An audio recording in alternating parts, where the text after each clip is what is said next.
Hello and welcome to the First Rate Legacy podcast. We're so glad to have you all with us as we come back from a brief Turkey Day hiatus. And with me today is the one and only Alex Serman from First Rate. Alex, thanks for joining us. Thanks for having me, Blake. Happy to be here. Yeah, we're glad, and it'll be fun times. Always good to chat with you, and especially when the little treat is involved, which we'll get to in a bit. Welcome, everybody, to this month's edition of Whiskey and Wealthtech. I'm Alex Serman, the Managing Director of Wealth here at First Rate.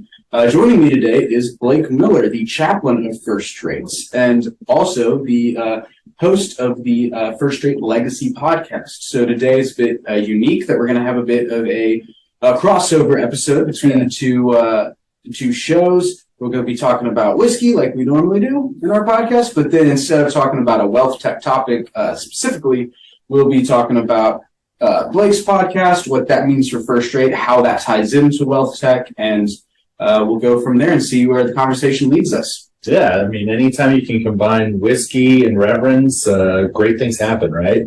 Absolutely. I kid, of course, but kind of. But yeah, I'm so happy to be here. Thanks for thinking of me, and thanks for pouring whiskey in my office. Or bourbon, I should say. Absolutely. So speaking of the bourbon, today we've got a pretty special bottle here. It's the Peerless Small Batch Bourbon out of Louisville, Kentucky. And so I actually had the opportunity to visit this distillery in person a few weeks ago and did the tour, and it was a pretty incredible experience. Very knowledgeable folks. Very cool operation they have set up there. And so one of the interesting things about this distillery is it was actually started pre-prohibition, went out of business, when most everybody went out of business. Prohibition will do that to you. Yeah, when you're not allowed to sell your main products, that kind of ruins your business plan there. Cool. And but in the last few years, a descendant of the founder was able to restart the distillery, and the U.S. government gave them back their DSP license, so their distilled spirits permit.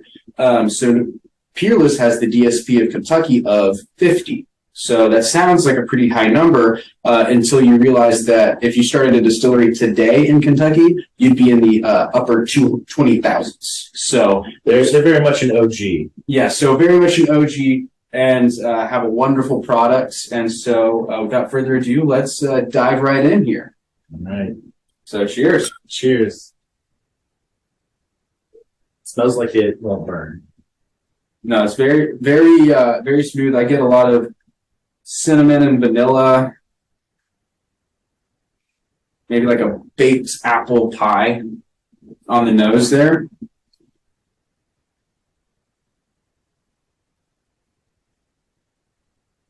That is good. That is smooth. My throat isn't regretting it. It really just is a nice, calm, smooth, mellow bourbon. Yeah, this is a good after dinner sipper. Yeah. Goes down easy, keeps you warm at night. As we're getting into these colder months, definitely a good standard pour to have around. Yes. Although in Texas, colder months mean 65 for Christmas, but yeah. Might still be wearing shorts for Christmas, so we'll see. But then who knows? We might have, a blizzard come through and Snowpocalypse 2.0 in February. There's a lot of truth in that. It's Texas. But yeah, this is definitely a great bourbon. Quite affordable, actually. And so you'd be able to find Peerless in a lot of your local liquor stores, Total Wines, things like that.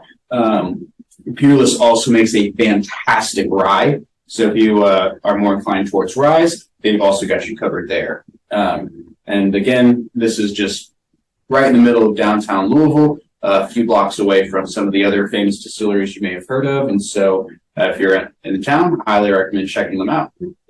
So is there, this is kind of going to it, back an issue with bourbon. I hear, are they worried about a tree shortage? Like they're running out of the type of trees they need to make the right type of bourbon barrels? I think that is a pretty valid concern for a lot of distilleries, for the next couple decades. Yeah. So people don't worry, you're not going to run out of bourbon anytime soon. Yeah. But yeah, over the next couple of years, that white oak that's used for barreling is there is some sustainability problems. And so I believe the University of Kentucky is working with some of the distilleries like Jim Beam, Brown-Forman to help create sustainability and to, repopulate that white oak, and working with, distilleries and organizations in Europe as well to help repopulate European oak, because that's not nearly as plentiful as our American white oak. And so that is something that needs to be considered, but hopefully over the next few years, we're going to be able to really plant those trees, address the issue so that way, 30 years down the line, we still have wonderful bourbon like this to drink. Well, and it's going back to the legacy podcast. It's all about maintaining legacies and making sure legacies continue on. And it'll be interesting to see those unique ways that address that challenge. It's funny because the World Cup's going on right now, and they had to ship all the grass and grow, new batches from, I think it was either Alabama or Mississippi, to Qatar. And then they built, like, over the past couple of years, they built a farm, just a grass farm. Oh, wow. To grow that grass and make enough to where they could populate the fields. So it's crazy to think how valuable American grass is, how valuable American white oak is for things like this. So we need to maintain them so we can keep the legacies, whatever they're attached to, going. So absolutely. And there's that old adage that we plant trees today knowing we're not going to sit in their shade, but we do it because we care about those that will be sitting in their shade. Yeah, very wise. So Blake, tell me a little bit more about the Legacy podcast, what it's about, why you started it, and kind of what you hope to get out of interviewing people like me, really, to hear their stories and, help inspire others. Yeah. So the Legacy podcast, it actually is an abbreviation, an acronym, for the 4 core values of First Rate, which is love, give, serve, and enjoy. So with that, you get, love, LGSE. And if you kind of finagle how you say those 4 letters in a word, it kind of sounds like legacy, and we just run with it. But those 4 core values very much are a part of the legacy of the founding of First Rate and what First Rate wants to continue being for decades, generations, centuries to come, hopefully. And so that's kind of what the podcast is to look at one or a few of the different core values with a guest and how that core value is integrated into a specific moment or kind of a broader area of their life and their work in or around First Rate, and how we support and encourage and help facilitate people living their lives and living out these core values. And so it's fun to get to hear these stories. I very much am a storyteller. As myself, I've joked about the Reverend bit, but whenever us pastors get up to a pulpit, we can find a pulpit wherever we want, and we very much are into storytelling. The question is whether or not the story we're telling, if it's embellished or not. I'd say about 80% of the time I'm not embellishing, but hey, my dad always told me it's not lying; it's just creating creative, colorful tales. Yes, and I have many creative, colorful tales.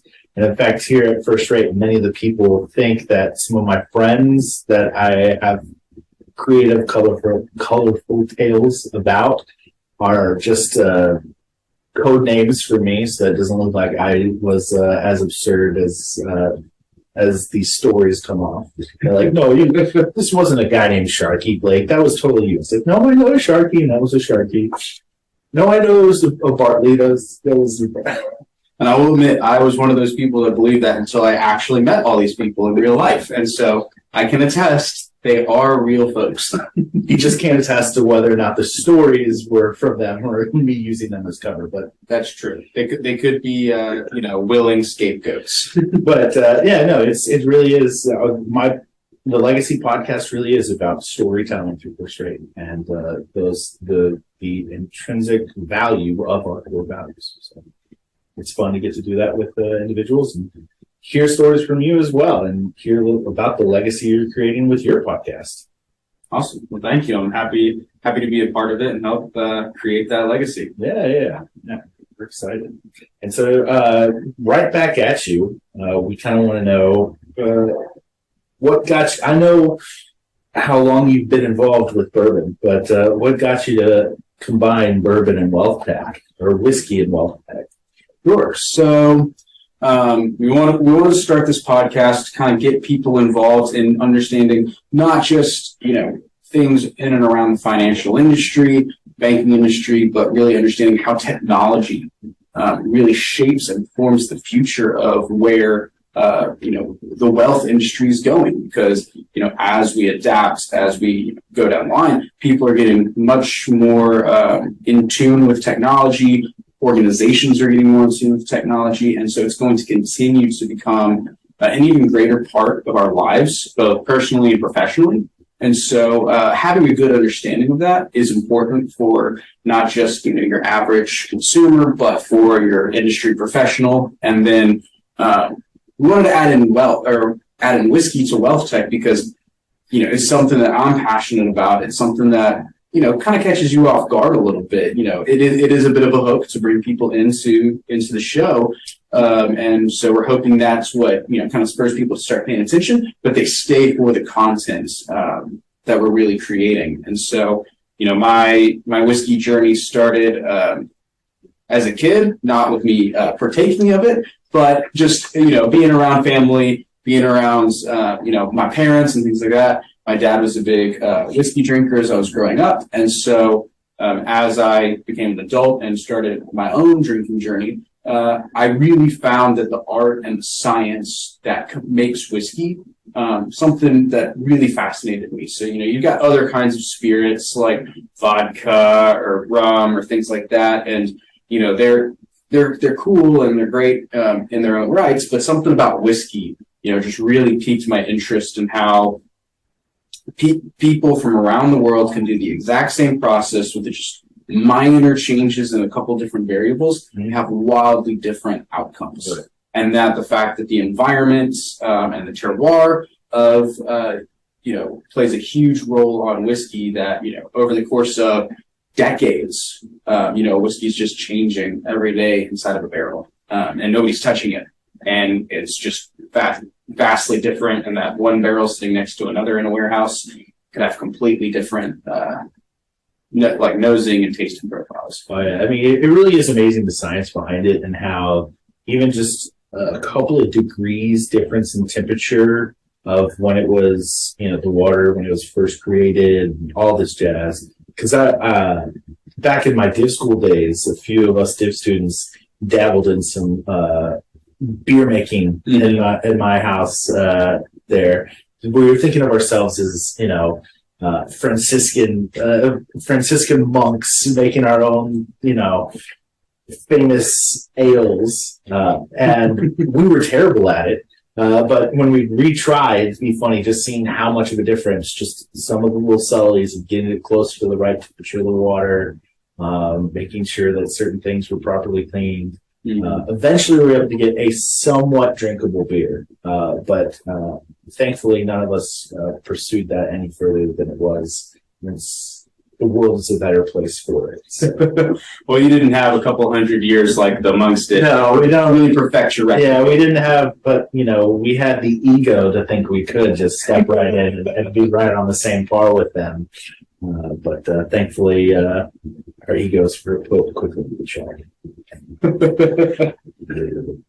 But yeah, no, it's neat to kind of hear, and that's one of the things. Even though it's not a core value at First Rate, we talk always about pursuing your primary aim, and there's many ways that manifests, and one of the things that one of your primary passions is whiskey. From the first time I met you, right after I first started, you came back to full time here after you'd done some part time before, and right away you're introducing me to the world of whiskey that I knew enough, but not anywhere near what you knew. And so it was fun to get that bond and then see the passion that you have for that, and then see how that same passion appears in different ways throughout your work here at First Rate, because of the love you have for the science and the taste of this whiskey. We can see in many of the interactions you have with clients and the community, and our coworkers, how that passion, that love comes out in different ways and actions at First Rate and through your work. And so that's what we love people pursuing their primary, and because at First Rate we get to enjoy through the 4 core values your best self. And so we appreciate that. Oh, thank you for that, and I agree. I think it's certainly been a game changer for me, talking with clients, talking with coworkers, just talking about First Rate in general. That people think it's amazing that this is something that I can actually do. That it's like, wait a minute, you're a financial technology company, and you're allowed to have a podcast about drinking whiskey, and you've got other folks that are pursuing their primary aims that are just all across the board, and it's a pretty amazing company that we're able to do that without that having a potential negative impact on our careers, or if we're giving everything we need to be giving to the company, but really that those outside passions not only not take away from what we're doing with the company, but actually make our experience with First Rate that much better. Oh yeah, and make our experience. Just the clients always say they can tell the difference, not just in our products and our facilities, but in the people and how we interact, and it comes on both ends. And so it's nice for me in my role as the chaplain First Rate, getting to work with all the First Raters and provide care and counseling for them and their families, just to hear how much that family gets extended to the clients, and how knowing that bond has been formed because of how the 4 core values are lived out through the way each First Rater does their work, and thus their family grows to be who they're working for. And so it's nice to see, and then because of that, I also ended up being a source of care for clients as well. And so it's amazing to see how quickly a family grows through a company, because of how people live out their true selves and their best selves, and how those 4 core values really just kind of manifest that bestness. Bestness is not a word, but I'm gonna stick with it. We'll give it to you. Yeah. But so you've started this podcast. You're the rising star at First Rate. You got to this is a self plug. We're making you do a self plug, because you just got a pretty distinguished honor recently. Yes. So recently I was named as part of the inaugural class of Arlington, Texas's top 40 under 40. And so First Rate is based out of Arlington, Texas, so right between Dallas and Fort Worth, where the Cowboys actually play. If you're unaware, they don't. But they're still the Dallas Cowboys. I live in Dallas. He lives in Arlington. And they never actually played in Dallas, but that's for another story. But I was honored to be inducted in this inaugural class. I was driving to work one day and had one of my mentors call me and say, "Hey, I want to nominate you for this honor. I think you're deserving of it, and that you've had an impact on the community in Arlington. That you've had an impact on First Rate, and that I really think that you have a shot of getting this." And so I filled out some information and ended up being named. And so pretty great honor. I was extremely appreciative to just be thought of. Yeah. I had no expectation that anything would come of it. It was nice to think that at least one person Had the faith in you. had that faith in me and just went out of their way, even if it was a 5-minute conversation, to say, "Hey, I think you deserve this." And so it went all the way to me actually being honored with this award. And First Rate was kind enough to be the presenting sponsor at the 40 Under 40 event. So we had David Treat Stone speak to the greater Arlington community, talking about the types of leaders that these 40 people are and going to continue to be, to continue to shape Arlington. It's the biggest small town in the world. We've got over 400,000 people, so it's not exactly a small city. It's not a small town. But it's in great need of leaders, especially from younger folks, to be able to take Arlington into the next generation and really continue the upward trajectory of the city that we have. And First Rate has been extremely supportive of that. In we not only care about our employees within these 4 walls here at First Rate, but we care about their families. We care about the community in which we live, in which we work. We care about the community in which we do business. So where our clients are, where our international offices are. And so that ripple effect is tremendous whenever you see the impact globally that First Rate has. So not just in Arlington, but all across the world. Yeah, and it's such an honor to have, and I plug that because with Wealthtech and with so many industries, it's all about, if you have to maintain a legacy, you need new generations to take on that mantle. You need innovation from the young whippersnappers. You need someone to help start taking on that mantle. And it's great to see that people recognize how you're doing that. And, even our founding, Dave himself, he might not have been as young, but he was still a young whippersnapper who was looking to innovate the Wealthtech industry, and he had a vision, and from it started this legacy of First Rate. And it's now in that transition where it's in order to maintain the legacy of First Rate, maintain the legacy of the 4 core values, it's going to take the innovation of individuals like yourself and many other here at First Rate that are younger than I, and age me in ways that crush my soul at the most random of points every other day. But even though it's humbling, it's also exciting. But that's such a key factor for Wealthtech in any industry, but especially at First Rate, is to keep the legacy going. We need the next generation. And so it's great to see you all stepping up and providing fresh voices and ideas for the company. Absolutely. And, again, just thinking of that next generation, it's not just people, but it's, for Wealthtech, it's products. Yes, with the, AI, utilizing, how trends are impacting the ways in which people use technology. And so, we have to continue looking at innovation and continuing to evaluate what we're doing, why we're doing it, and how we could potentially be doing it better.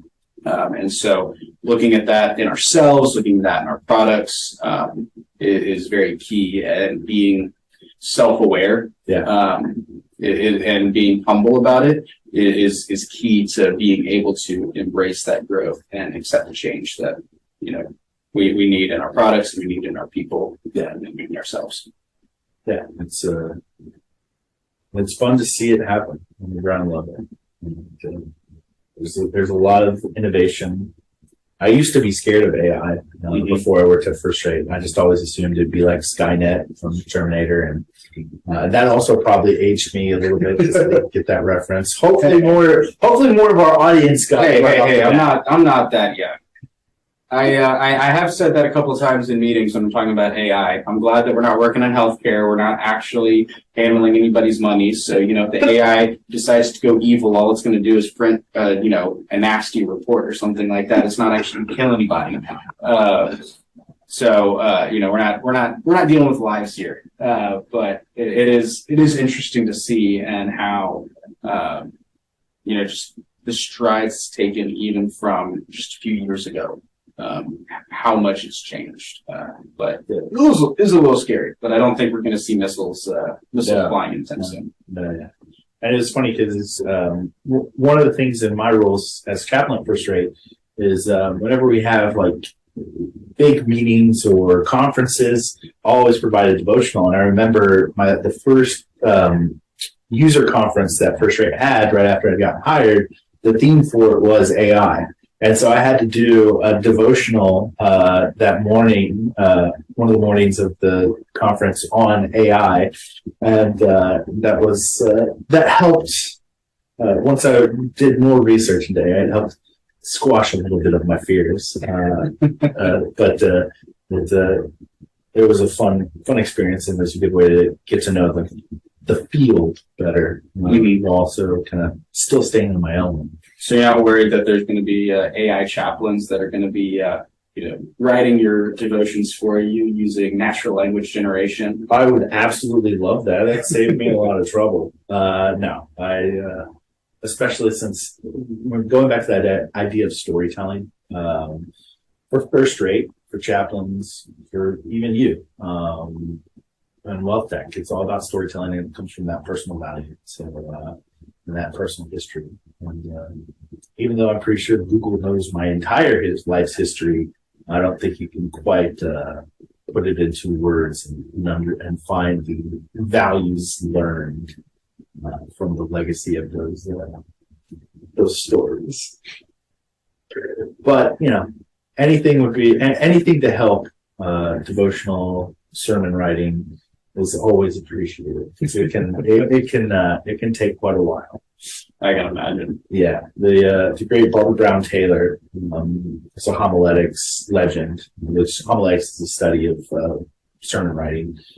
Said if you want a good sermon, and this goes for speeches too, you need to do an hour of prep / writing per every minute of the sermon. So if you're hitting a 20-minute sermon or speech, you should be putting in 20 hours worth of work into it. So, and now not everyone does that. I definitely fall short of it, but it should, those really good ones, odds are they might have done that. So it gives you new appreciation for public speakers when they hit their mark. So, but, and we definitely, what minute are we on now on this? Oh, yeah. I'm not sure, but we definitely put in an hour per minute of prep for this. Absolutely. No winging it whatsoever. No, absolutely not. But especially as I continue to get to partake of this delicious bourbon. And so I guess one other thing I wanted to talk about for the Legacy podcast and for yours as well, it's just kind of, going back to this idea of young innovators taking on the mantle. You are now, I always we change our terminology quite frequently here, but managing director, is that still? Yes. Yeah, managing director. You're a managing director now. How do you, as a managing director, and being such a young managing director, how do you use any of the four core values in the way you kind of lead and inspire those within your team that are younger or maybe even older? How do you let any of those values, maybe your primary aims, kind of inspire and lead your team and First Rate as a whole into the next chapter of this Wealthtech? Sure. So I would say, I try to encompass all of the different four core values in the way I lead. Love, giving, serving, and enjoying. But I think you're kind of at the root of that. The reason why love is first is because it's the most important above those four values. So I think if you're loving appropriately, then the others tend to fall in line pretty easily behind that. Yeah. So for me, I've got over 10 people on my team that I'm leading on a regular basis. That I'm trying to be innovative. I'm taking the I'm taking what I've learned from prior managers, from prior managing directors, and seeing, okay, what worked, what didn't, how can I apply that to my team, how can I apply that to the situation, and how can I do that through a lens of love. And so, whenever somebody messes up on my team, or we're dealing with a client issue, and we got to get it fixed. How do we do that? Through an expression of love. And so, how do we do that in a loving way? And like you made this point earlier, that clients even see that in how our people act and how we interact with them versus some of their other partners, their other vendors. It's a stark difference in how we communicate with them and how we interact with them. And so I try to demonstrate that through my own actions. As a leader, I have to lead myself first. And so I can't be leading from behind, not, acting in a loving way, not being transparent, not, being willing to roll up my sleeves and do the dirty work, and then expect my team to do all of those things. So I have to do that myself. In order to demonstrate that's how a leader should act, for my team to then step up and be leaders in their own rights, and to have the confidence to address situations, have the confidence to make decisions that are within their sphere of influence. And I'm really trying to build that autonomy within the team and that confidence that if they know the right thing to do in a situation, they know they can do it, and they have my support to make those decisions and not be worried about repercussions, because we all make mistakes sometimes, and if they make a mistake, they'll know the team's there to support them. I'm there to support them, and there to help protect them as they continue to learn and continue to build experience. And that goes from my employees that are very young to not so young. And so, there's really no age limit on that, because, if you stop learning, you start dying. And so, the AI will take over. Yeah, take over. It'll replace you. But, there's no age limit in which, okay, I've learned everything. There's no more growth for me. And so really, just demonstrating love in, the way I try to do this, again, certainly not perfect in this, but trying to demonstrate the kind of ways in which I would like my team to act by acting in that way myself.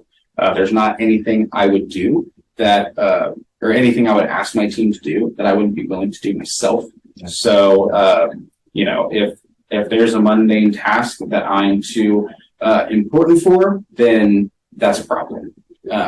And so I need to be willing to step up and do the little things to make the big picture work appropriately. And that's something that I want to encourage my team to do, encourage them to branch out, make choices, really try to grow their experience and demonstrate that this job that we have isn't just a job, and that we spend whatever 80% of our hours a week at work, something like that. It's something that we need to enjoy what we do, and we need to find a way to be exceedingly good at it, and to enjoy it, and to wake up and be excited about going to work, and not just dread that, another day at the office, I got to deal with these people again. But really encourage them to take the bull by the horns and make the most of this experience that we get to have together. Yeah, I'm glad to hear that you really step up and are willing to do even the smallest of tasks. So with that, I guess next time I have to do a devotional for the advisory board, you'll write mine for me. I can do it. I have just because my last name is Serman doesn't mean I'm any good at actually writing sermons. So it could be a flaming piece of garbage, but it will be there. Half of the ones I've done for the advisory board, they'd probably say we're flaming pieces of garbage. But they can still be productive. Garbage. But anyways, well,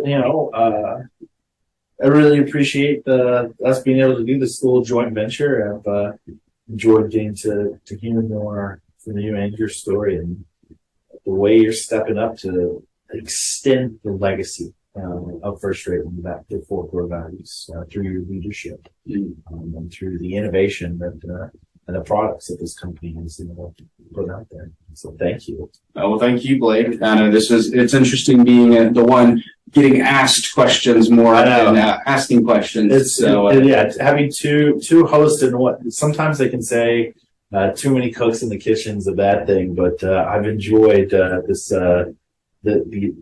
this dual Hell's Kitchen experience. Well, I appreciate you offering to have me on your episode and vice versa, and making this joint venture here. I think it was a great change of pace. Wonderful to get to spend some time with you, drink some great bourbon. And, yes, very much so. Looking forward to doing this again sometime. Yes, absolutely. Thank you again, Alex, and thank you to all those listening to the First Rate Legacy podcast. We appreciate you making it through, and we look forward to seeing you next time. And thanks for tuning in to Whiskey and Wealthtech. Appreciate you tuning in, and looking forward to talking with you here shortly. Cheers. Cheers.